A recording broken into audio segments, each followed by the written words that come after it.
Hey. We are live. Paul Green, how are you doing? How was your week off? Good, productive, because it was time off and promotion. Yes, talked about this It's today a with a client. I said combination of both. we call it light sacrifice. So trying to squeeze in some promotion. I said it's a bit like cheating. You got to try and do it so your wife doesn't notice and your kids don't notice that you're not being present. So every time it's like, I'm just gonna go for a shower, love. Okay, bye. Do a quick post. Kids are in the toilet. It's like sat outside. Just do a few comments. It's like seamless. No one knows you're doing promotion. Yeah. Although you've got to be really careful as a man disappearing into the toilet with your phone all the time. Still got a shower. Need a shower. But literally making a brew. I'll make you a brew, love. Just do a quick post. You got to About be the brew. a secret promoter while you're being present with your children and your family, right? Secret. Yeah, do you know what? It's funny because I remember when I very first joined your program. Not that we're here to talk about your program, but I remember you talking about that, about like taking the kids to the playground and just being like, every minute that you have that spare opportunity. And at the time, I was always a bit like, yeah, whatever. Like, you need to actually sit down and do it. But I was in like weird beast mode, but whilst relaxing. It was probably the weirdest thing ever. And I noticed not that we talk about engagement, but like I posted the most random picture of Oliver holding up a cheese grater. And it's got like 150 comments. Like, if I would have posted something before about that, like 2 people, my mum and my sister, would have liked it, and that would have been it. And now I've got like all these people like looking at my cheese grater.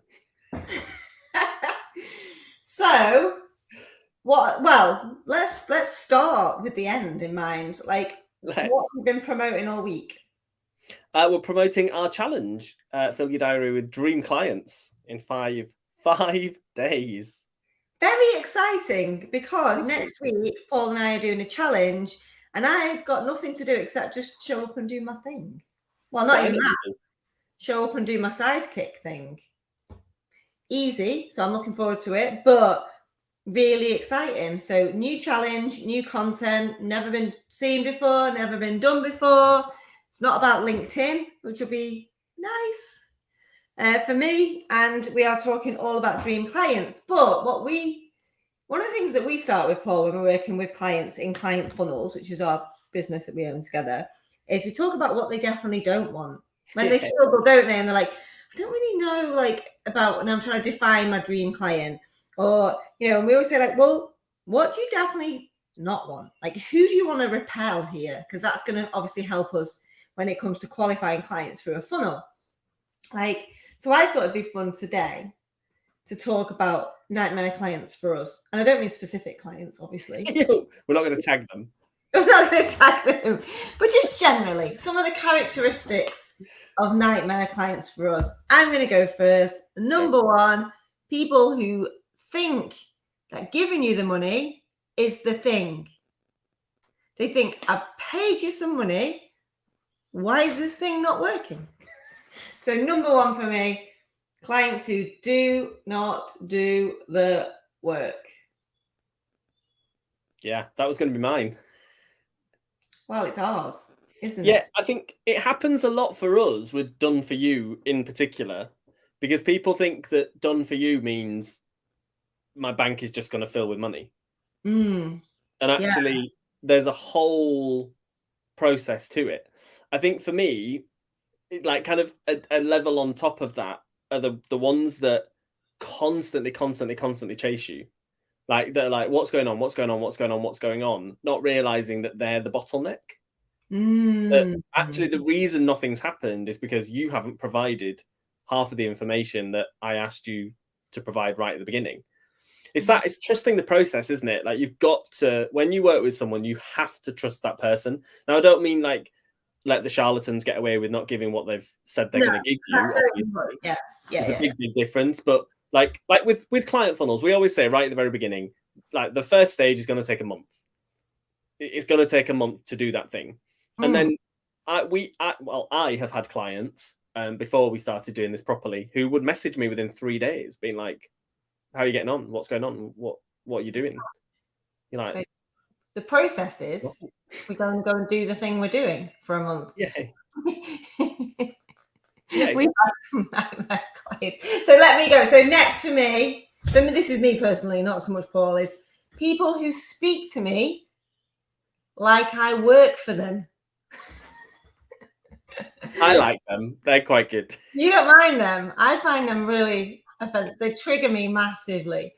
People who speak to me like we're in a work meeting, they're the boss, and they're, it's like, oh, there's a tone to it, isn't there? That there's an energy to it. And I find this, because obviously we do some work with corporate clients as well, and it's mainly them I'm talking about there. They're talking to me like I'm one of their team minions who, and I'm just like, oh, no.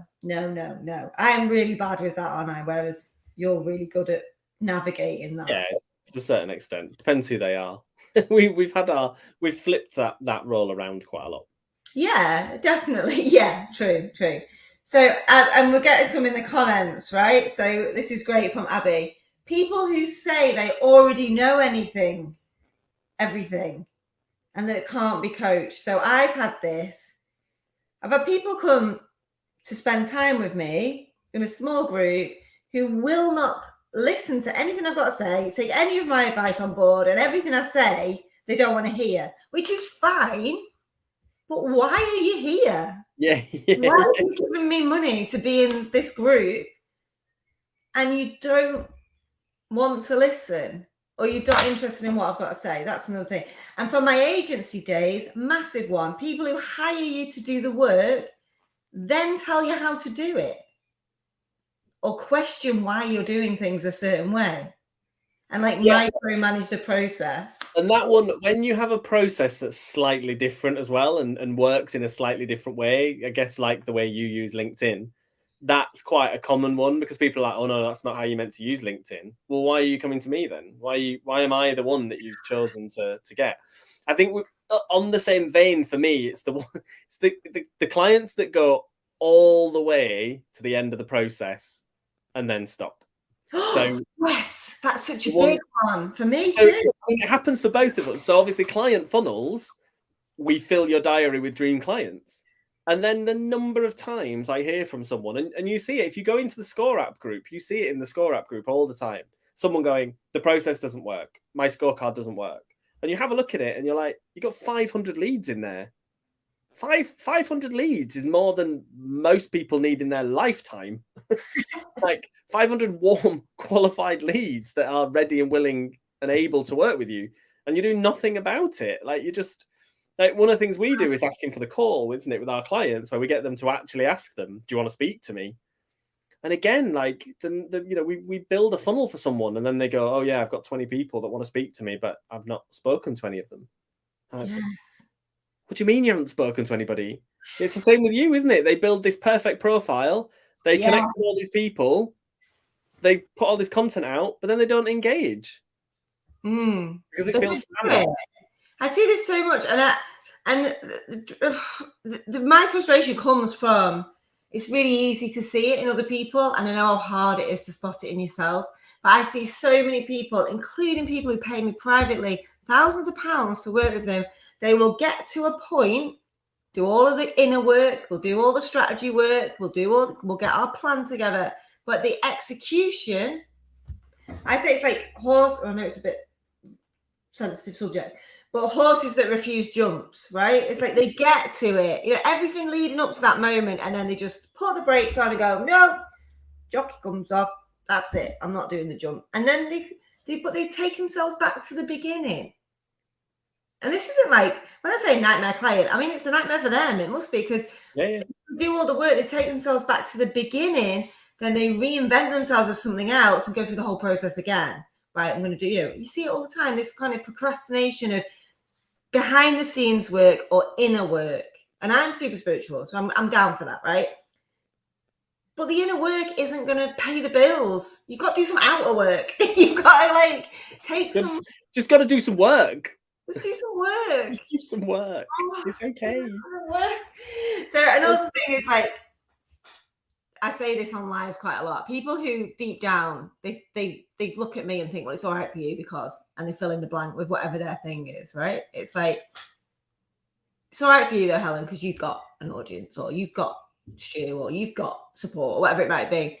And they have that, it's hard for me, that like victim statement of like, if it's hard for me. And I'm like, I could give you a million examples of people who've got a similar set of circumstances to you who are smashing it. Like, you know, all the horrible things that happen to brilliant people, and people, we've got all those, that's why we love those stories, right? People who overcome serious adversity and they just I was talking about our webinar with someone the other day, and I said we managed to get like, what was it, 250 people on our last webinar, and they said, yeah, but it's all right for you because you run ads, you can afford to run ads. I was like, didn't run a single ad to that webinar. Yeah.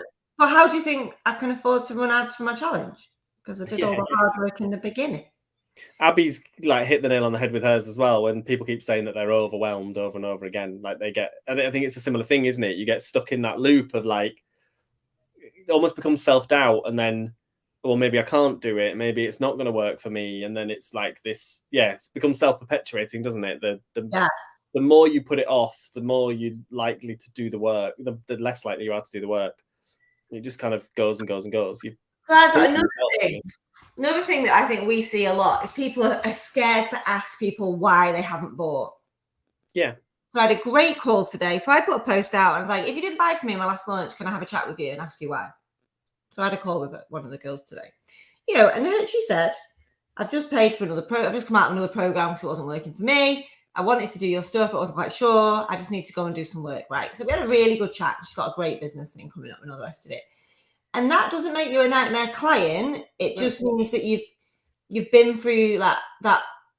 It's that doubt, isn't it? It's that, and that's what I said to her. I said, from a distance, you can't tell whether my program is better or worse than the one you've been in because they all look pretty similar. We market in a similar way and all the rest of it.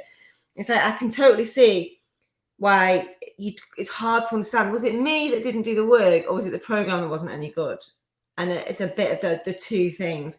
And I think people get really tied up in that self-doubt in that, because I think the industry, and I don't want to talk about it too much because, well, God knows where I would get off my soapbox, but it's like, it's a gaslighting industry. Yeah. You know, it's like, because like we've just said, you know, when people don't do the work, I'm really lucky. And this is what I said to the girl on the phone. I'm so lucky because if someone says to me, I've done the work, I can check. Because I can go to LinkedIn, I can see exactly what they posted and I can see exactly what they've done. So when someone says to me, your program's crap and it doesn't work and it's not what I expected, and this does happen, it happened today, didn't it, Paul? People like, it's not working for me, blah, blah, blah. I can sleep at night because I can go and see they've not done the things that they're supposed to do on LinkedIn. I know a lot of other programs maybe are a little bit more blurred lines than that. You know, it's not. Yeah. I get there was one I was in, wasn't there, where I didn't get what I was asked for, and when I went back and asked, I got kicked out of the group. Yeah, you didn't get what you paid for. You didn't even get the thing that you paid for. Well, I'm a nightmare client. Yeah, well, you could be positioned as a nightmare client, right? I don't know. Exactly.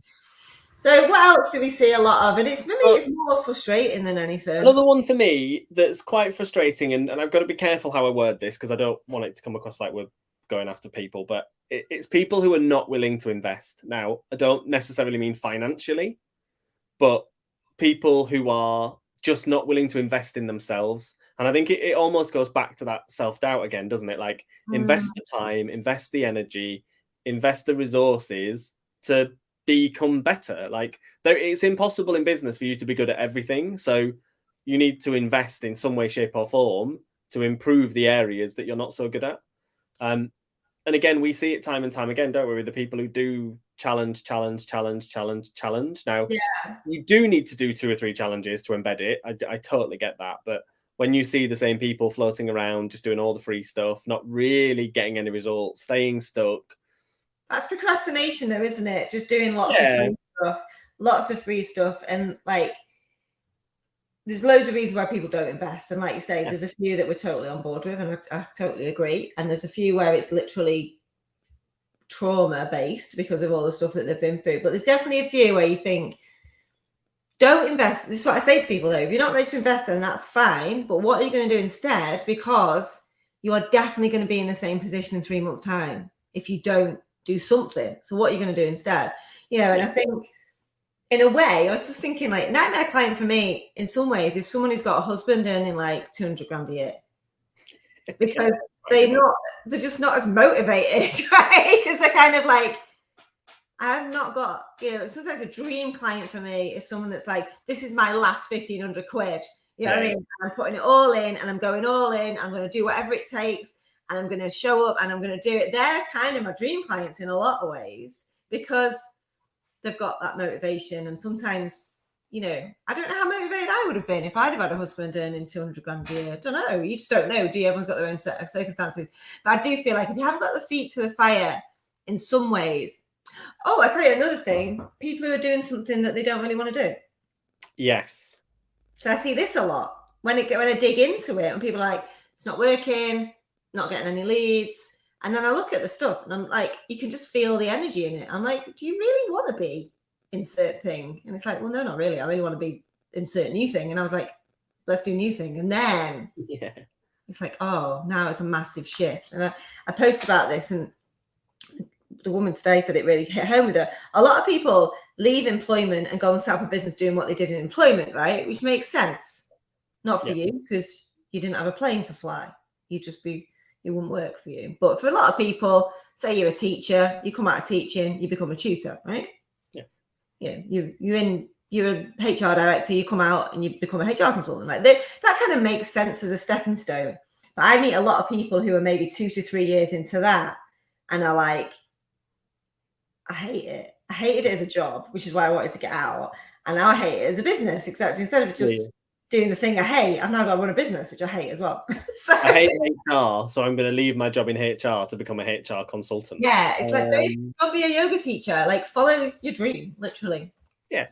So I suppose it's that. And then this isn't a nightmare client, but this is a nod to something I see a lot of, the multi-passionate entrepreneur.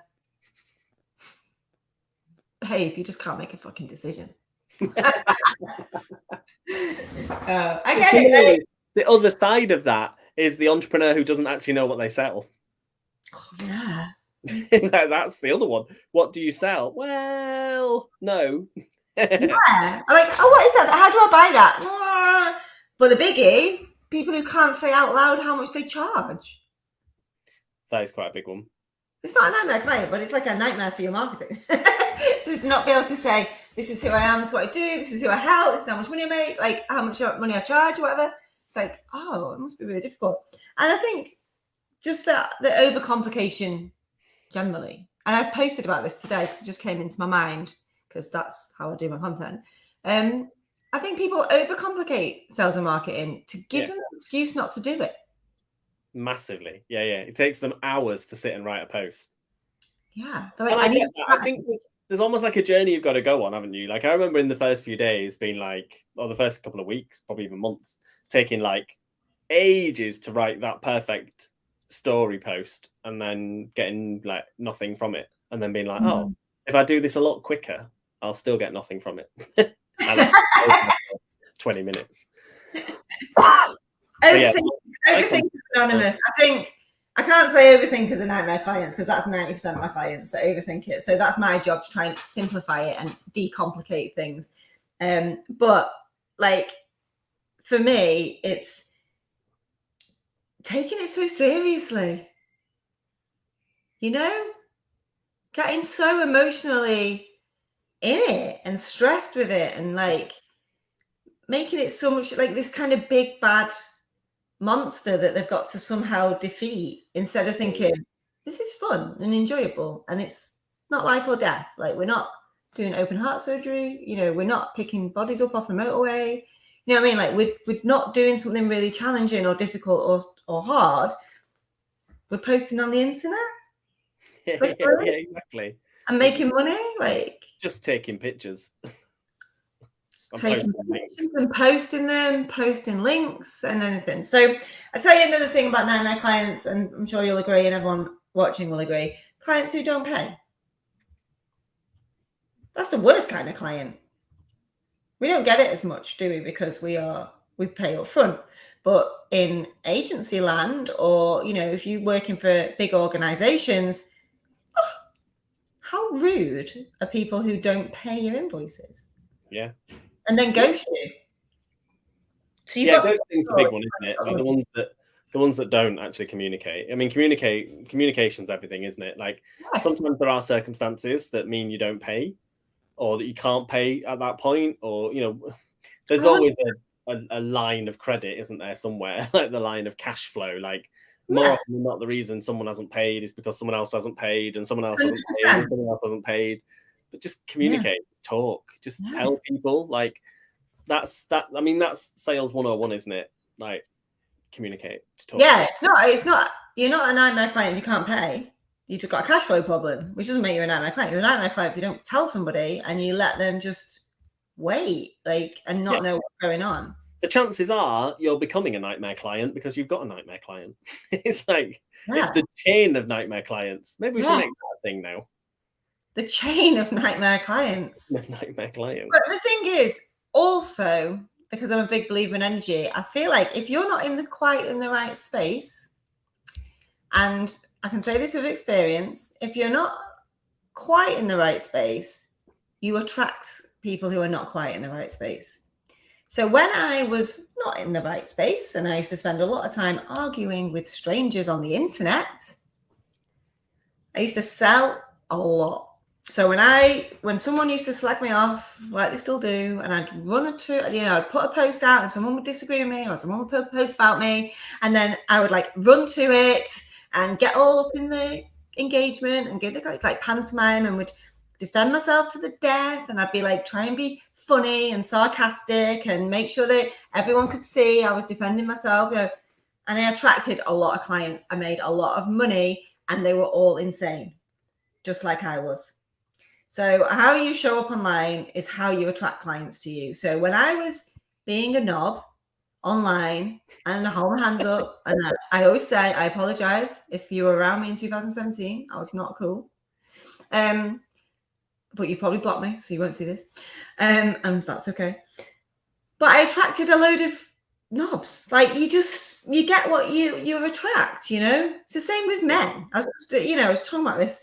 I attracted a great guy when I was a great girl. But when I was not a great girl, I did not attract great guys. It's like water finds its own level. So how you show up online is how people show up for you. So if you're a bit of a knob, you're going to attract knobs. There you go. That's the lesson for the day. Insanity attracts insanity. There's a new Helen Tudor saying.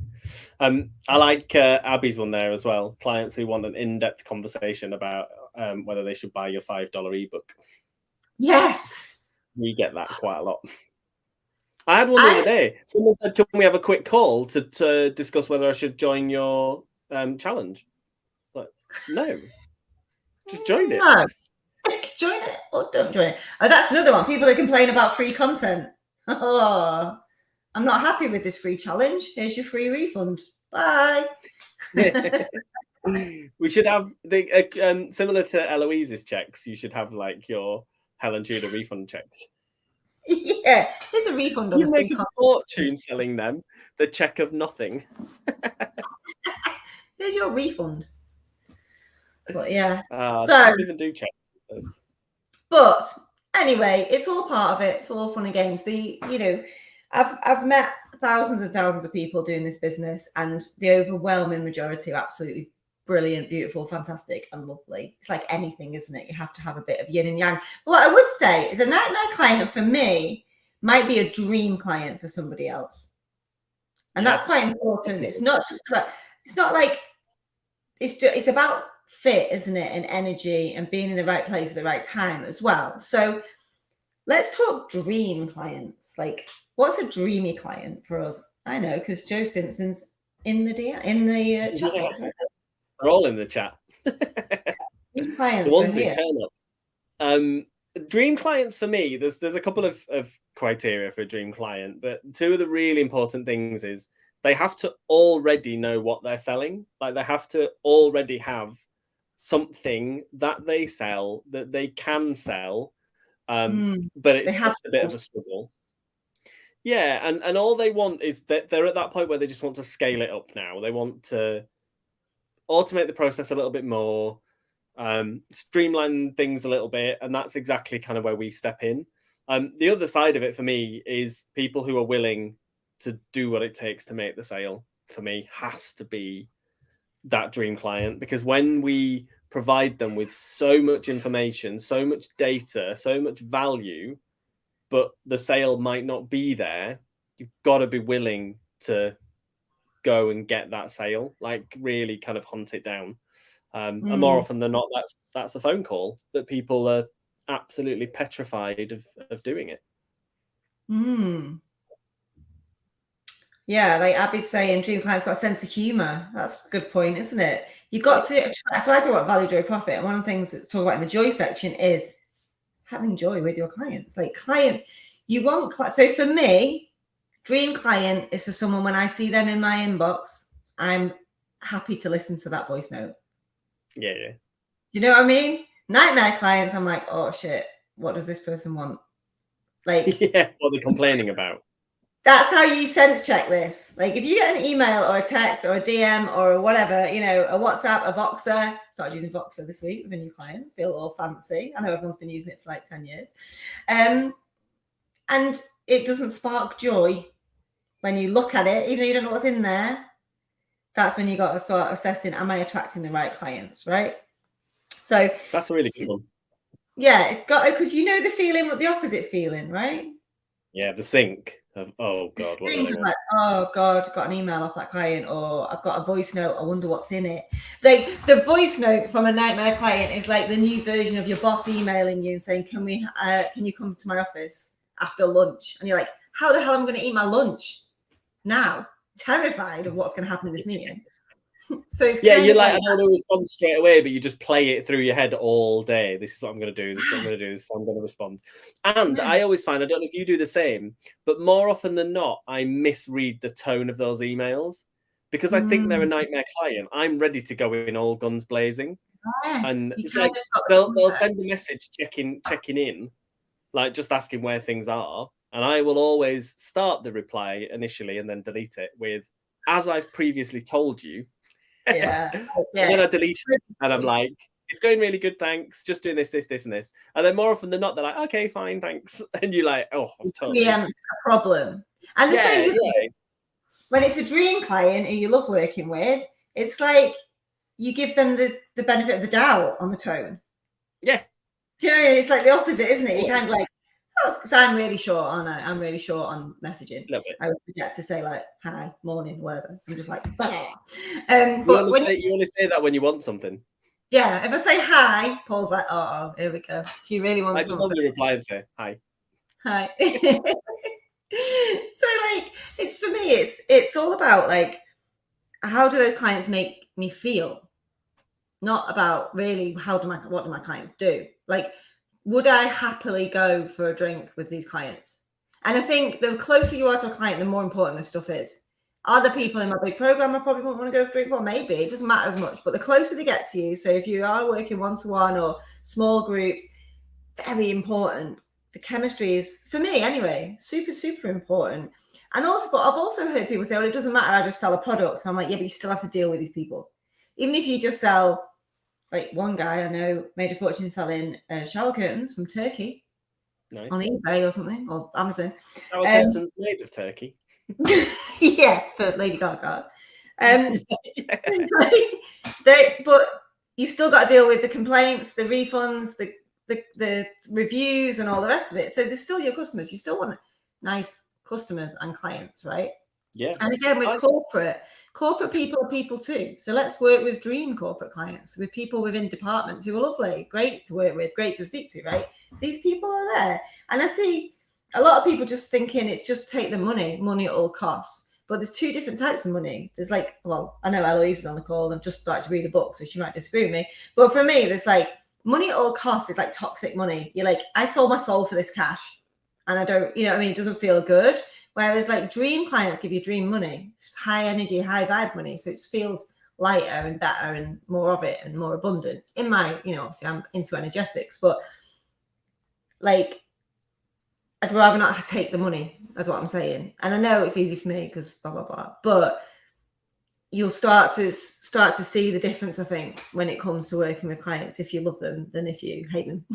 And it sounds simple, but so many people don't think like that. We've done that, haven't we? We've had we've like before Christmas or before holidays or stuff like that. We are always like, oh, let's do a quick money dash and see what we can grab in this time.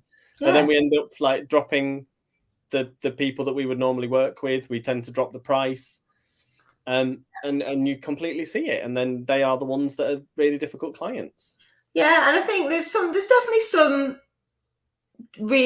truth in the less people pay, the more hassle they can be. I think there is a little bit of truth in there, or maybe they're just the same amount of hassle. I don't know. But dreamy clients, so yeah, clients that do the work, clients that respect what you're doing. That's the other thing. I think I've really stepped into that as I've got older and more experienced. It's like you say, someone comes to me and goes, I don't think you should do LinkedIn this way. And I'm like, cool, well, don't work with me then. It's like, I'm not really here for the debate, which is why I'm less of a knob online, right? But like, I've got the confidence and I've got the authority and I've got the experience, right? The evidence to be like that. But it also means that, yeah, because you can be much more selective about clients, and also just let nightmare clients go with love. Just send them off with a good energy, because there just was not the right client for you right now. And that's all it is. It doesn't mean there's a fundamental fault in you or the way that you're showing up. But if there's a pattern, like for me in the early days, there was a pattern. My insanity was matched with their insanity, and it was chaotic energy. Whereas now I'm much more calmer and confident and just a nicer person generally. I attract calmer, more confident, nicer people. A couple slip through the net. Yeah. And also the thing is, in group programs, you've got to make sure you keep on top of that, right? Because it can get toxic very quick. And even in the free group, right?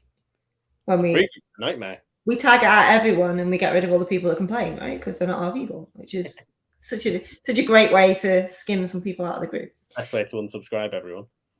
Yeah, this is from Kat. Like, I've had 2 nightmare clients, but lots of clients I love to work with, which is a good ratio, right, Kat? This is good. Yeah. I try to avoid nightmares, but I'm a bit trusting and often miss those red flags. Yes. So you are much more likely to miss a red flag if you are skint. If your cash flow is a bit like with dating, you're much more likely to miss a red flag if you are lonely. So it's kind of like, if you are under some financial pressure, you are much more likely to skim over those red flags. So there's one thing there. Red flags? What would you say? For me, I think you spot the red flags. I think you still spot the red flags, but you just think you're going to be all right at dealing with them. Yeah. Like, I've done this with you quite a few times where I've sent you a message in the middle of a launch and I've said, I've just spoken to this person. I think they're going to be a red flag. And normally you go, it's fine. We'll deal with it further down the line. Because it's like, we're in the middle of a launch and we're really focused on numbers and we're like looking at the conversion. Whereas actually, maybe we should at that point. And again, like I said, before Christmas or before holidays, we do it as well, where we're like, this person might be a bit tricky, but it's fine. We'll deal with it in this way, this way, this way. Let future Helen and Paul worry about it. Yeah. And then they hate us. As well, hate us, yeah. And I actually do that. I think so. Let's talk about qualifying clients. So how would you advise somebody to pre-qualify clients before you even get on a call? Don't forget that client I was doing 7 hours of discovery calls a day. Still think about her. Oh God, what a nightmare. So yeah. So pre-qualifying clients, how would you suggest people get on with that? So I mean, our process is through the quiz. It doesn't have to be anything big or spectacular or special, or obviously we use ScoreApp and we pre-qualify through our lead generation. But you can have a real simple thing. Like, if you use Calendly to book calls for people, you can put questions into Calendly. So make sure that people are answering certain questions before you go in. Is, spoiler alert, going to be one of the tasks on next week's challenge to figure out the right questions to identify your dream clients. You can even do it in the DMs. I did it the other day. Someone DM'd me and said, I'm interested in your program. And I replied and I said, okay, I just got a couple of questions for you. 1, 2, 3, 4, 5, and asked these questions one after another. And then I said, actually, I don't think this is the right approach for you. Yeah. I would suggest you go away and do this, do this, do this. And they were like really thankful that I gave them a different angle and gave them a different solution and didn't sell them the thing that wasn't right for them. Yeah, so in the challenge, we will talk about Score App all week, probably. I say we have a shot every time you say Score App or quiz. What do you reckon? But you don't necessarily... I've already said it 25 times in the videos. So. You don't necessarily need a fancy quiz. So the stuff that we do is not necessarily what we're going to be teaching next week. It's going to be much more about the basics, isn't it? So don't worry if you're thinking, oh, because we do fancy Score App and we've got different funnels for different things and segment our audience. We've got automated WhatsApps and all that stuff. So don't worry if you think, oh, it's going to be really complicated. I spoke to Paul this morning about the tasks and they're all pretty simple, straightforward, but it's all about getting clarity and focus to get those dream clients, right? So what's going to happen in the week? What's the big outcome? So the big outcome is you like I don't know whether I should guarantee it, but if you follow the process to the letter, I am almost certain you'll get an inquiry by the end of the week from a dream client. That is a bold statement for a completely new challenge we've never run before. I'm going to say it will, if you follow the process to the letter. Follow the process. I'm pretty sure it will, because the 5 steps we're going to do, the 5 tasks are what I do once a quarter. I follow this process and it generates 10 to 15 inquiries every time I do it. And I don't have a big audience.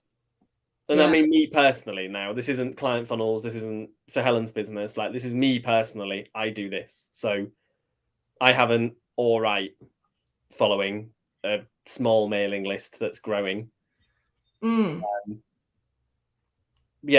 It's I think it's going to be really powerful, and I can't wait for the Friday, because there's going to be a second part to the task of sharing your wins, and I can't wait to see it. I can't wait to see all the people being like, this person's contacted me, this one's contacted me, this one's contacted me, I've got this, I've got this, I've got this. I can really see it playing out like that. And if it doesn't, it's going to be a massive flop. It could be a complete disaster. If you want to see me and Paul on our faces, no, it won't be. It won't be. I think it's ideal for people who've got, you got something to sell, pretty much. We're not there to help you try and create an offer all week, because that's a different type of challenge, right? You got to know who your ideal client is, pretty much. You've got to know who your nightmare client is. So I'd say this is for people who are like a year or so plus in, rather than brand new. But you can still come if you're new. You can try something new out with the process. And you're going to have to be a little bit brave, but that's good. I want to see people out of their comfort zone, and I want to see people getting a result. And I think you're right. I think we've got over 300 people signed up. I'm sure we'll be at 500. And I'm sure that half of those people, at least, if they do it and they follow it to the letter and they come to their lives and they do the work, they will get money in the bank. Yeah.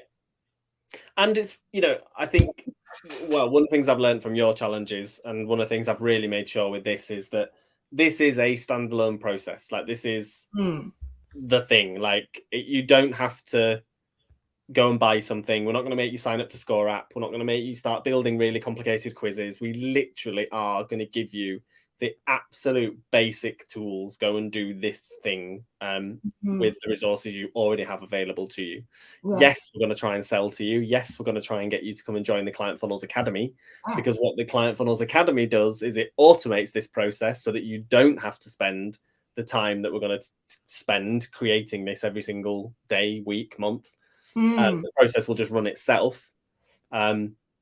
But it's such a good process. It's such a good process, and it's so simple, but nobody does it this simple. That's what I mean. Everyone makes it complicated.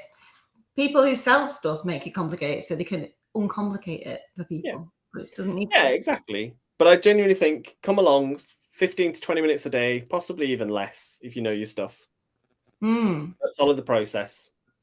And there's going to be a real opportunity as well for, there's like-minded people in the group. We're going to have you talking about who your dream client is all week. Your dream client is going to be in that group. Yes. You want to be a lot of people. Yeah, you'd be mad to miss it. You'd be mad you've got literally nothing to lose. You'd be mad to miss it. It's going to be great fun. You're going to see Paul doing his first ever challenge. This kind of challenge. I have done a challenge before. Have you? Yeah, I did my well-being challenges, didn't I, right at the beginning? I did 2 of them. Like 3 years ago, Paul, feels like. Yeah, I know, right? And because I did a live earlier on today where I was like, I remember when I did my first challenge, I had 50 people signed up. We got nearly 400 on this one so far with a week to go. Yeah. And I was like, I built everything. Like I recorded all the videos, I did all the workbooks, the landing page was ready, sales page was ready, sales emails were done. And I did this video this morning where I was like, a week to go, and I've just figured out what the tasks are. Like how business changes. No workbooks yet, no emails. I've recorded some videos. They're currently being subtitled. It'll get there. It always does, right? There. Yeah. Amazing. I can't wait. So everyone sign up immediately. And yeah, we'll see you. If you don't sign up, then you're not my dream client. Yeah, we don't like you anymore. We'll talk about you on the next live. If you watched this and you thought it was about you, maybe it was. We need a disclaimer, doesn't it? This video is definitely 100% not about you. Yeah, well, that's it. People always think things are about them, but they're usually not. They're actually usually not. Well, that's normally our team chat, isn't it? A message from you going, "Is this person talking about me? Is this a dig at me?" Definitely not. No, no one's that bothered about you. Right. Okay. Well, have a fantastic week, and I'll see you on Monday. Is it 5 o'clock for the lives? Let's say yes. Live at 5 from Monday. We haven't named it yet. That's answers on a postcard. It's not live with wine. What's it going to be? Funneling. Live with hummus or something for you. Funneling at 5. Funneling at 5. No, we'll have to work. We'll have to work on that. Yeah. Right. Okay. Make sure you all sign up. The link should be up there somewhere. See you then. Bye.